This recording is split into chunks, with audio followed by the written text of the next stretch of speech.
নবদ্বীপের মন্দির নগরী সোমবার বিকেলে প্রতিবাদের উজ্জ্বল দৃষ্টান্ত হয়ে উঠল।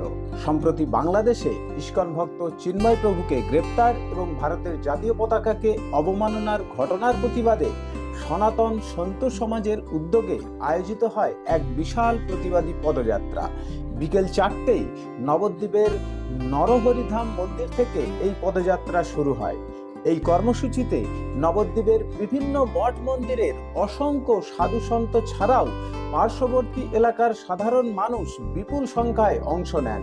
সনাতন সন্তু সমাজের পক্ষ থেকে জানানো হয়, এই প্রতিবাদ শুধু বাংলাদেশের ঘটনাকে কেন্দ্র করেই নয়, পশ্চিমবঙ্গেও হিন্দুদের উপর বারবার হওয়া অত্যাচারের বিরুদ্ধে।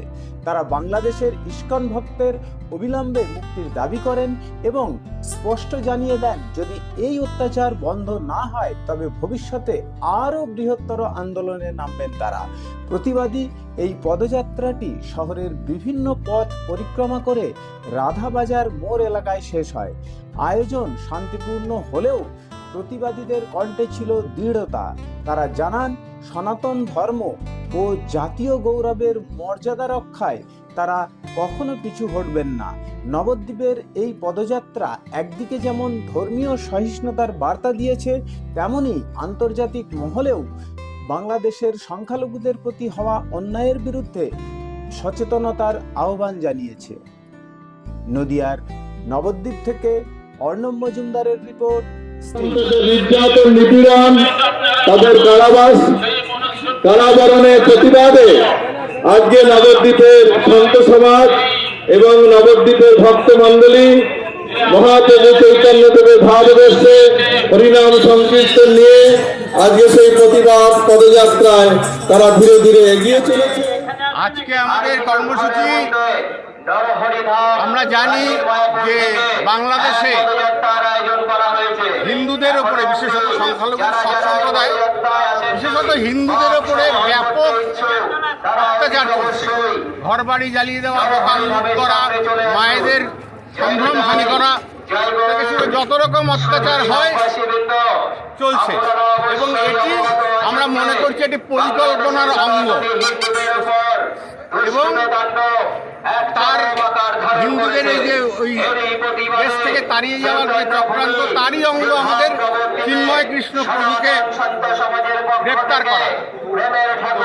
এইসবের বিরুদ্ধে আমরা আজকে এই সাধুগণ আজকে রাস্তায় নেমেছেন। ধাম নবদ্বীপ আমাদের মহাপ্রভুর জন্মস্থান, তিনি প্রেমের বাণী প্রচার করেছিলেন।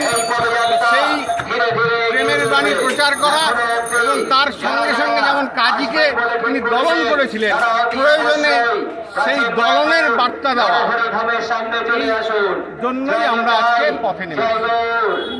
চিন্ময় প্রভুকে যদি আগামী দিনে নিঃশর্ত মুক্তি যেটা আপনাদের দাবি না দেওয়া হয়, আপনারা আগামী দিনে কি পদক্ষেপ নেবেন? আরো বৃহত্তর আন্দোলনের আগামী বৃহত্তর, কারণ এটা চিন্ময় প্রভুর কোনো বিচ্ছিন্ন ঘটনা নয়।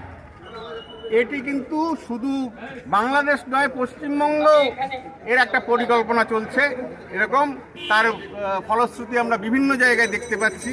তো আমরা আফগানিস্তান ছেড়েছি, পাকিস্তান ছেড়েছি, বাংলাদেশ ছেড়েছি, আমাদের যাতে এই পশ্চিমবঙ্গ আবার ছাড়তে না হয়, তো সেই পরিকল্পনার বিরোধিতা করা।